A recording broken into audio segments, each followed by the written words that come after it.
Welcome back to Nasdaq Trade Talks. I'm Jill Malandrino, Global Markets Reporter at Nasdaq. We're coming to you live from Inside ETFs in Hollywood, Florida. We're going to take a look at the risk of complacency with Mark Lindbloom. He's a portfolio manager over at Western Asset Management.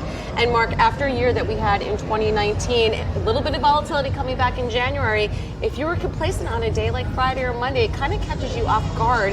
What are some of the biggest market drivers you're going to be paying attention to? Well, you're right, Jill. Last year was an unbelievable year for the fixed income markets. You had to work really hard to do anything wrong. In fact, our active ETF, WBND, was the #1 rated intermediate bond fund last year. So I take your point that you have to be very careful this year in terms of the complacency, this Goldilocks sort of environment that we have right now. Right. And because of that, we've gotten more conservative in terms of our portfolios in a number of different ways as we enter 2020.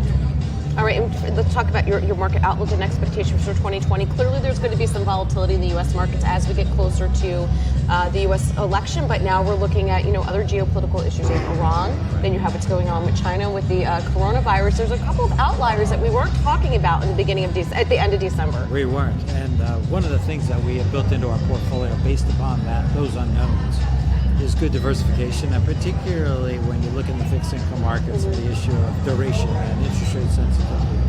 Most people have been of the opinion rates have to go up at some point. Ours has been different in that we think inflation is quite low, and therefore it's very important that you keep a longer duration. But to your point, in case you hit volatility or speed bump like China or like the virus or like geopolitical, you really want to have some duration, and that's what we built into the portfolios of what's worked so well. Sitting here today, that has worked extremely well over the last week. Yeah, it certainly has, and I think that's where we're starting to see the growth in fixed income ETF really take off, because it's not easy to manage a fixed income active portfolio just on your own. The average investor can't do that, like you said, with the duration, and a lot of these bonds only trade by appointment. So having this within a wrapper and having managers there to work that portfolio for you certainly has lended to the growth within the ETF space. It certainly has. So we are all active management. We don't have any passive ETFs or portfolios. So this fits us perfectly. It's just another way we can deliver active management to our clients. What sectors are you finding opportunities in? We've gotten a little bit more conservative, as I mentioned to you. Unlike last year where we thought corporate bonds were quite attractive, this year we have a bit of a different view, not based upon economic expectations. We're quite optimistic on the economy, but the valuations, as you well know, are just pretty lousy, whether you look at investment grade corps or high yield. So where we have shifted our focus has been to emerging markets. We think that there's still very attractive real yields there.